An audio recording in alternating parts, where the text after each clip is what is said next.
Imagine a place where teenagers study 16 hours a day but cannot find jobs when they graduate. Where grandmothers sell vegetables on street corners because their pension fund might vanish in 30 years. A nation that ships smartphones to every continent yet cannot convince its own people to have babies. Hospitals here are world-class, but maternity wards stand quiet and empty. Here, you can buy an apartment for $1 million, but still feel too poor to start a family. Pop stars earn billions performing for screaming crowds in stadiums, yet back home, kindergartens close their doors forever. The government offers couples massive loans to get married, but young people say no thanks and stay single instead. Workers clock nearly 2,000 hours a year at the office, yet bosses say productivity is too low. A country built on hard work now wonders if working less might save it from disappearing altogether. It rose from ashes and war to become one of the richest places on Earth.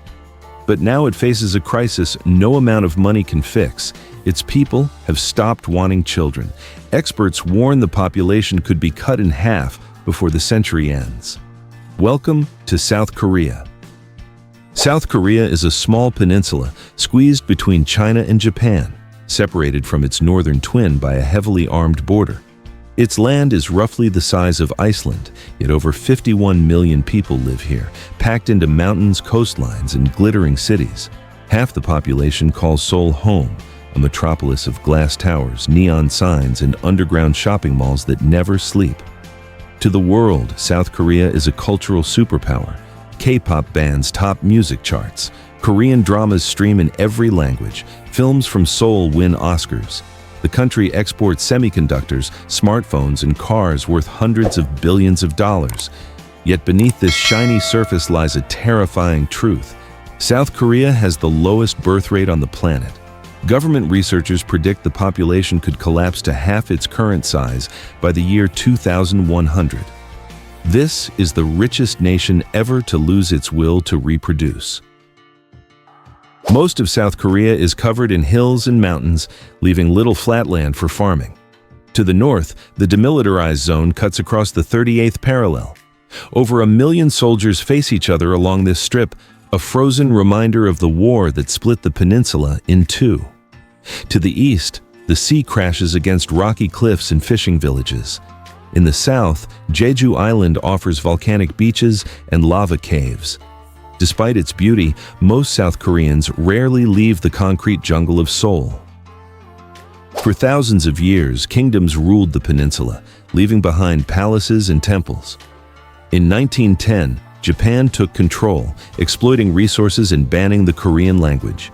Freedom came in 1945, but joy was short-lived.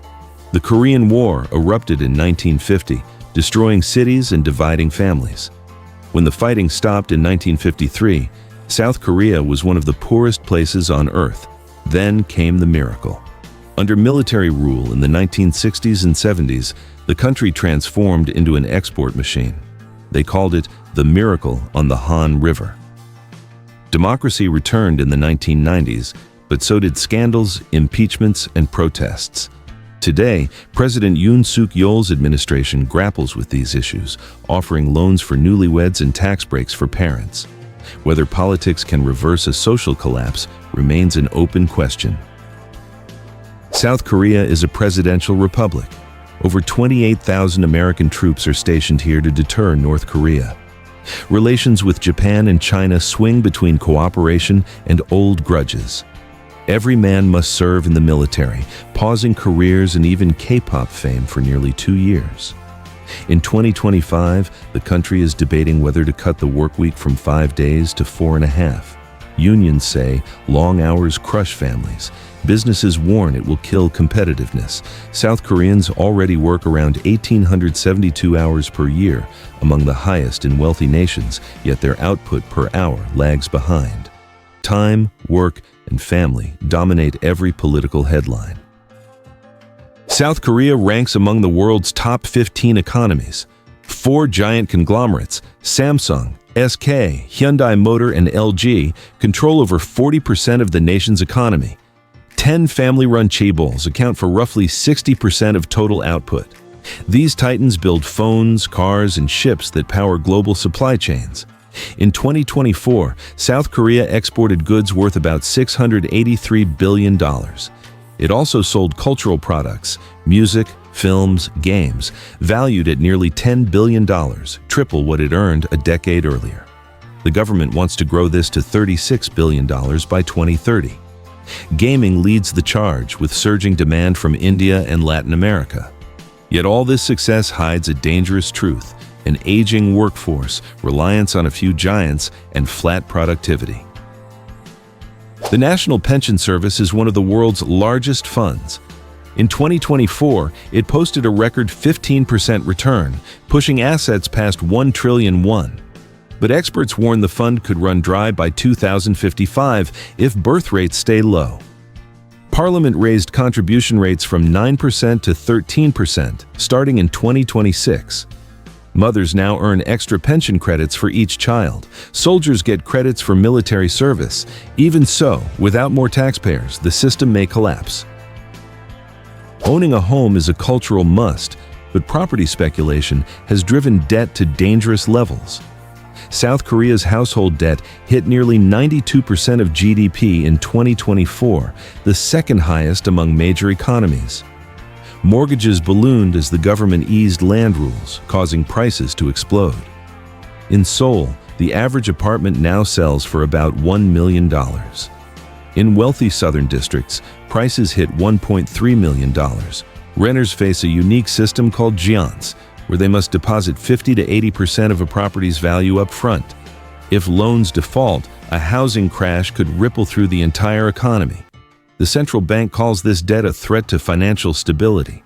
South Korea set its minimum wage at 10,030 won per hour for 2025, a tiny 1.7% raise. New labor laws doubled paternity leave to 20 days and extended protections for pregnant workers. Yet the culture of endless hours persists. Workers average nearly 1,900 hours annually. Unions are pushing for a 36-hour week and threatening strikes. Some Chaebols test Happy Friday programs that grant extra days off. Whether shorter weeks will boost morale or hurt output is anyone's guess. South Korea's education system is both admired and feared worldwide. Students start young and attend private cram schools called Hagwons late into the night. Getting into the elite SKY universities, Seoul National, Korea University, Jeonse University, is seen as the only path to success. Families pour their income into tutoring. Teenagers study from dawn until midnight. Some call this lifestyle Hell Joseon. The pressure fuels one of the world's highest suicide rates. The government has tried to regulate private tutoring and reduce exam stress, but social expectations remain brutal. Despite crushing domestic pressures, South Korea has become a cultural superpower. BTS, Blackpink, and waves of K-pop idols break streaming records. Korean dramas like Squid Game captivate global audiences. Oscar-winning films and award-winning novels shine a light on inequality and mental health. Food culture has also gone global. Kimchi, barbecue, and bibimbap are found in cities worldwide. At home, families celebrate Chuseok and Seollal, honoring ancestors while playing traditional games. Buddhism, Christianity, and Confucianism shape values. Respect for elders runs deep. Scientists say a population stays stable when women have about 2 children on average. South Korea's fertility rate sits at just 0.75, far below the 2.1 needed. Seoul's rate is even lower, around 0.55. One major reason is cost. Raising a child in Seoul is painfully expensive.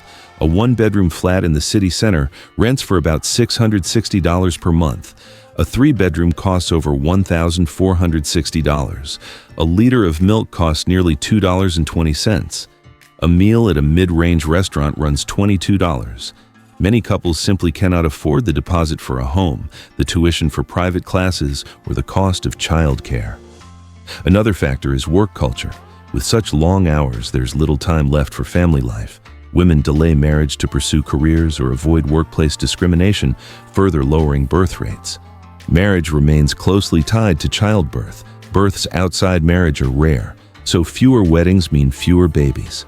Surveys show many young Koreans see parenting as a burden. Even generous cash incentives, like the government's $73,000 loans for newlyweds, have limited impact. Experts argue that structural changes, affordable housing, gender equality, flexible work, and better social safety nets are essential. South Korea is aging faster than any other developed country. In 2023, about 20% of its population was over 65. Within 25 years, the share may rise above 46%, meaning there could be more retirees than workers. Fewer taxpayers will strain the pension system. Industries like manufacturing, farming, and elder care already face labor shortages. With domestic labor shrinking, South Korea has quietly opened its doors. As of June 2025, 2.73 million foreign residents lived in the country, the highest figure ever and about 4% of the population. 1 in 3 foreigners is Chinese, followed by Vietnamese, Americans, Thais, and Uzbeks. Many work in farming, construction, manufacturing, elder care, and hospitality. Visa categories range from student visas to permanent residency and ethnic Korean visas. However, integration remains difficult. Foreigners must often take Korean language and culture classes to obtain long-term visas. Many report discrimination in daily life and banking. South Korea still lacks comprehensive anti-discrimination laws. A recent case in Daegu saw protests against building a mosque, highlighting growing tension. Officials emphasize social cohesion, but critics argue that integration programs are one-sided, focusing on educating migrants rather than encouraging locals to accept diversity. The question looms: can a country proud of its homogeneity embrace a multicultural future? Life in South Korea is expensive across the board. The average monthly cost of living for a single person is around $1,450, with an average salary of about $2,900. Mobile phone packages run about $43 per month. Public transport is efficient and affordable. A 30-day climate card costs about $47, but car ownership brings high fuel and insurance bills. Dining can be affordable for street food, yet imported goods like chocolate and beer carry steep markups. Healthcare is universal, with co-payments ranging from $14 to $36. In summary, while wages are decent, high rents, deposits, and education costs quickly erode disposable income. Despite its problems, South Korea remains one of Asia's top destinations. Visitors come for vibrant street markets, ancient palaces in Seoul, ski resorts in Hagwons, and the subtropical beaches of Jeju. The country is safe for solo travelers, including women and LGBTQ visitors, though conservative attitudes linger. Tourist visas are generally easy to obtain for short stays. Airports and high-speed trains make travel efficient. However, travelers should watch for scams in shopping districts and overcharging by taxi drivers. South Korea enjoys low crime rates, reliable infrastructure, and world-leading internet speeds. Political protests are common, but rarely violent. However, limitations on free speech remain. Defamation laws and national security laws restrict criticism of public figures and discussion about North Korea. Censorship of certain media exists, particularly around North Korean content. South Korea stands at a crossroads. It rose from war and poverty to become a global hub of technology, manufacturing, and culture. Yet now it faces a demographic implosion, soaring household debt, and inequality. The government is experimenting with shorter work weeks and parenting incentives. The National Pension Service is reforming contributions. Cultural exports provide soft power, but can K-dramas and K-pop bands fill empty nurseries? Can a society built on conformity and hard work adapt to a more diverse and flexible future? South Korea's paradoxes are as dramatic as any of its television series. Will the land of morning calm become the land of empty homes, or will it reinvent itself once again? Drop your thoughts below.